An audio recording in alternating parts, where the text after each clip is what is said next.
Good morning and welcome to Cross Currents, our weekly forum for in-depth discussion on pressing societal issues.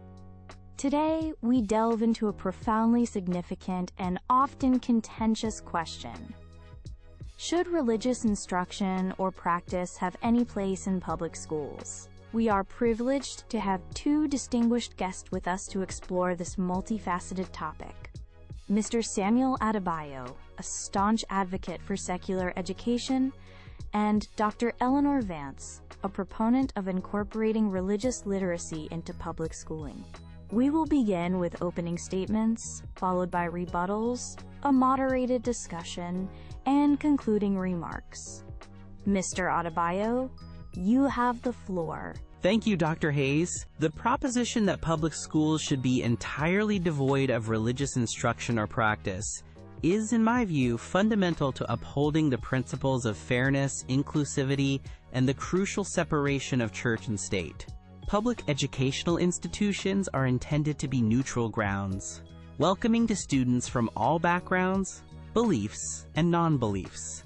Introducing religious instruction, however well-intentioned, inevitably compromises this neutrality. There's an inherent risk of coercion, whether overt or subtle, when schools, as arms of the state, engage with religious teachings. Young, impressionable minds may feel pressured to conform or participate in practices that conflict with their family's values or their own developing conscience. Furthermore, state neutrality in matters of religion is paramount.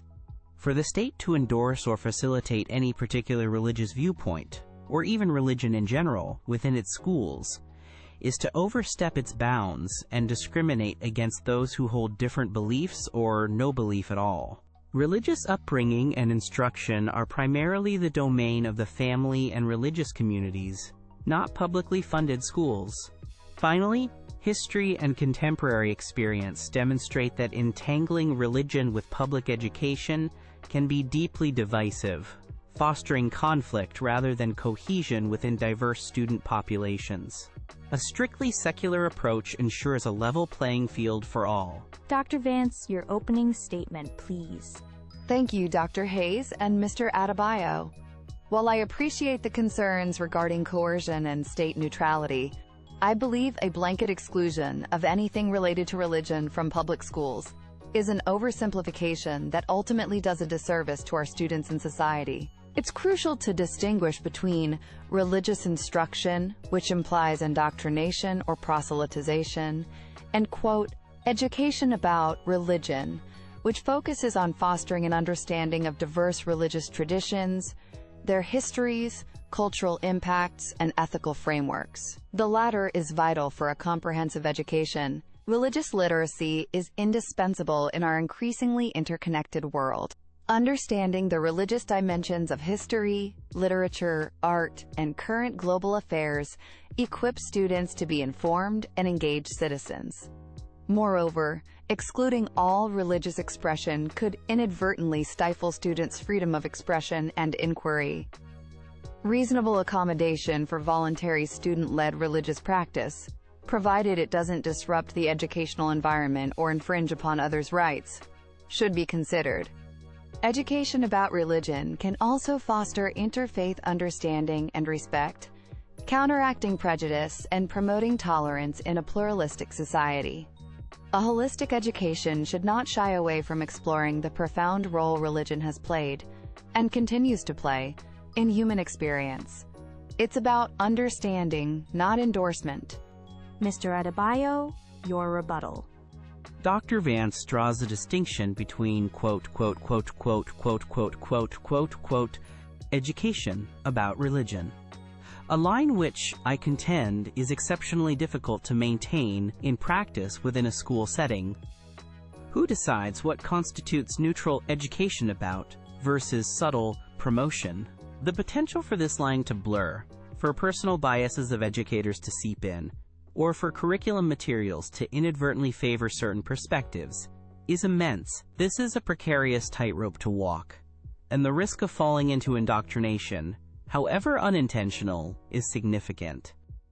Regarding religious literacy, While I concede its importance, it can often be adequately addressed within existing subjects like history, literature, and social studies, without necessitating dedicated, quote, religious education classes that carry a higher risk of becoming platforms for advocacy. The practical difficulties of ensuring genuine neutrality and drawing clear lines for accommodation across a multitude of faiths and non-faiths in a public school system are substantial. It risks opening a Pandora's box of competing demands and potential conflicts, further undermining the school's primary mission of secular education. Dr. Vance, your response to Mr. Adebayo. Mr. Adebayo raises valid concerns about the potential blurring of lines, but these are not insurmountable. Clear, well-defined curriculum guidelines, robust teacher training focused on objective pedagogy, and carefully vetted educational materials are key to navigating this landscape successfully. Many jurisdictions have successfully implemented programs that teach both and world religions in a neutral academic manner. To suggest it's inherently impossible is to underestimate the professionalism of our educators and the capacity of our systems to adapt. While elements of religious literacy can be touched upon in other subjects, this incidental approach is often insufficient to provide a coherent or comprehensive understanding. A dedicated, yet neutral space within the curriculum allows for a more systematic exploration. Ignoring religion or relegating its study to mere footnotes in other subjects doesn't make schools more neutral. It arguably makes them less equipped to explain the world as it is. It leads to a form of ignorance about a powerful force in human affairs. Thoughtful accommodation of religious diversity, far from being an endorsement, is a practical application of inclusivity. Let's move into our moderated discussion.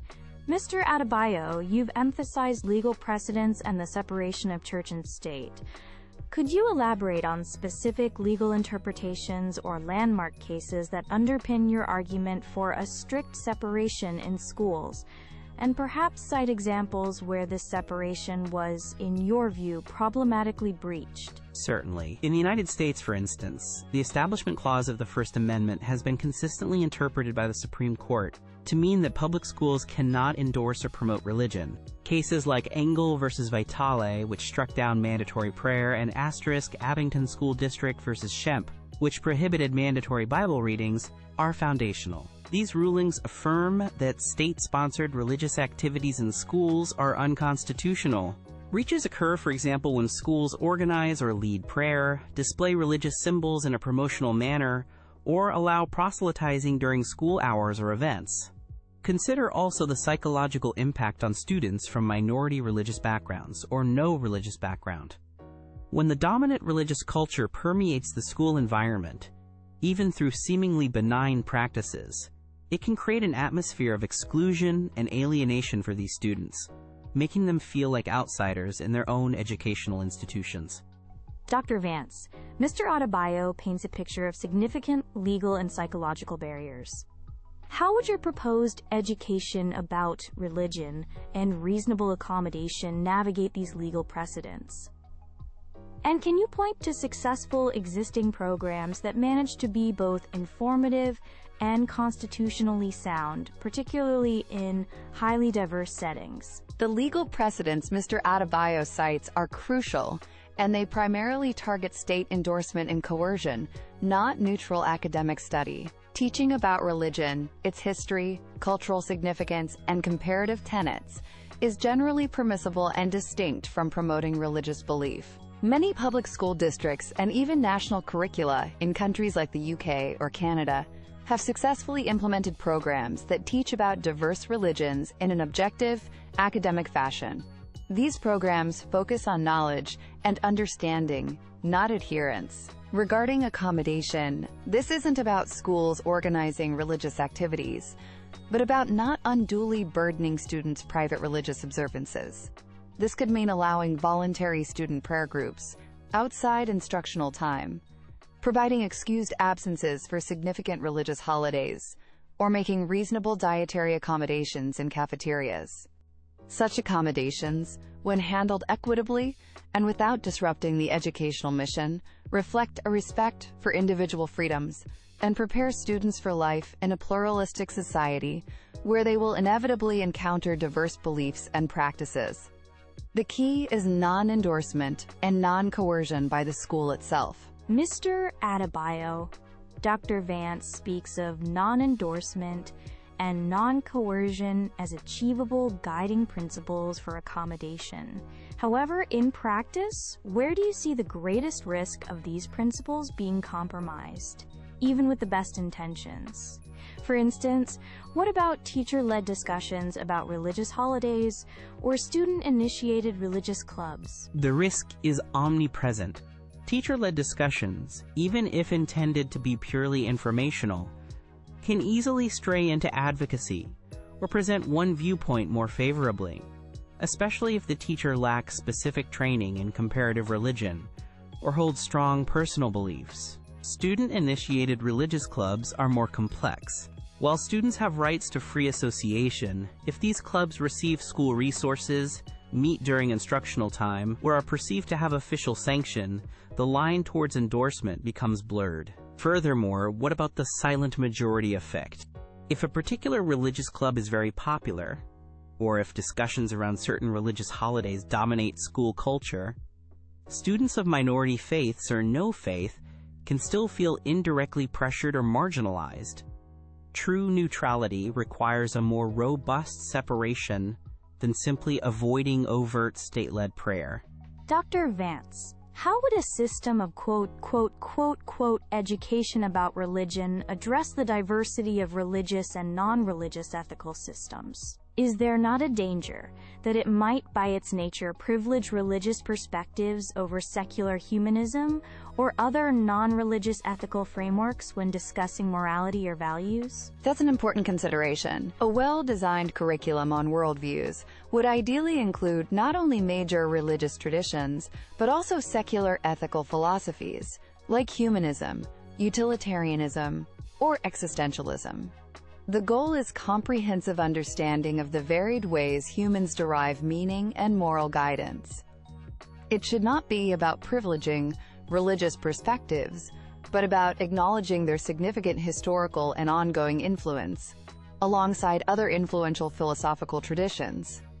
The aim is to equip students with a broader understanding of human thought, not to steer them towards any particular belief system. Indeed, by including a spectrum of religious and non-religious ethical systems, we can better highlight shared values, understand points of divergence, and foster critical thinking about moral reasoning itself, rather than presenting any single viewpoint as definitive. Mr. Adebayo, if all forms of religious expression and instruction are removed, how do schools then address historical and cultural events that are inextricably linked with religion? For example, teaching about the Reformation, the Crusades, or the Civil Rights Movement in the U.S., which had significant religious underpinnings. Teaching about the historical or cultural role of religion is different from religious instruction or practice. These events can and should be taught as part of history or social studies, focusing on their factual context, causes, and consequences, including the religious motivations of historical actors, without endorsing or critiquing the underlying religious beliefs themselves. The approach must be academic and descriptive, not devotional or prescriptive. It's akin to teaching about Greek mythology. We explain its influence on art and literature without suggesting students should worship Zeus. The distinction lies in the purpose and method of teaching. Is it to inform or to inculcate? Dr. Vance, what is the potential harm if students graduate with minimal understanding of diverse religious beliefs in an increasingly globalized world? And conversely, what are the tangible benefits of the religious literacy you advocate for? The potential harm is significant. Ignorance about religion can breed misunderstanding, prejudice, and conflict. In a globalized world, where religious identity often intersects with political, social, and economic issues, a lack of religious literacy leaves individuals ill-equipped to navigate complex international relations, cultural sensitivities, or even workplace diversity. They may misinterpret motivations, rely on stereotypes, or be unable to engage respectfully with people from different backgrounds. Tangible benefits, on the other hand, include enhanced cultural competence, improved critical thinking skills through the analysis of complex belief systems, a deeper understanding of history and art, and a greater capacity for empathy and tolerance. Religious literacy contributes to a more nuanced and sophisticated understanding of human civilization and contemporary challenges. It is, in essence, a vital component of global citizenship. We are approaching time for closing statements. Mr. Adebayo, please summarize your position. My position remains firm. The most equitable, fair, and constitutionally sound approach is to maintain a clear and robust separation between religious instruction and practice and our public school systems. Public schools must be sanctuaries of secular learning, where students of all faiths and no faith feel equally valued and respected. Introducing religious elements, even under the guise of education about, carries an unacceptable risk of coercion, favoritism, and the erosion of state neutrality. The primary responsibility for religious upbringing lies with families and religious institutions, not the state. Protecting students, particularly those from minority backgrounds, from potential indoctrination or marginalization must be our paramount concern. The wall of separation between church and state in education is a bulwark against sectarian conflict and ensures that public funds are used for public, secular purposes. Attempting to navigate the complexities of teaching about religion without promoting it, or accommodating various practices without endorsing them, is fraught with practical and legal perils. A secular system unentangled with religious dogma is the surest way to foster a truly inclusive and harmonious educational environment for every child. Thank you, Mr. Adebayo. Dr. Vance, your closing statement. I maintain that a complete exclusion of religion from public schools is not only an overreach, but also a profound disservice to our students' intellectual and social development. The crucial distinction is between impermissible religious instruction aimed at indoctrination and permissible, indeed vital, education about religion and worldviews. Fostering religious literacy is essential for understanding history, culture, global affairs, and for cultivating empathy and respect in a diverse society. It is not about compelling belief, but about expanding knowledge and critical awareness.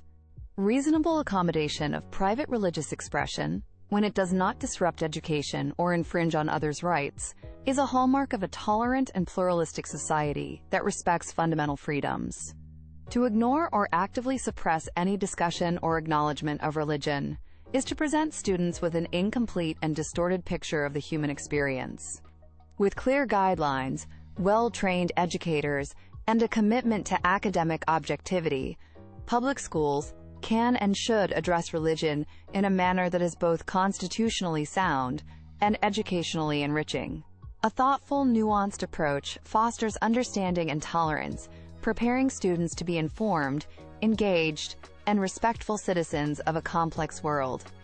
Abdicating this responsibility serves no one well. Thank you both, Mr. Adebayo and Dr. Vance, for a most insightful and vigorously argued discussion. You've clearly articulated the contrasting viewpoints and the profound complexities surrounding the role of religion in public education.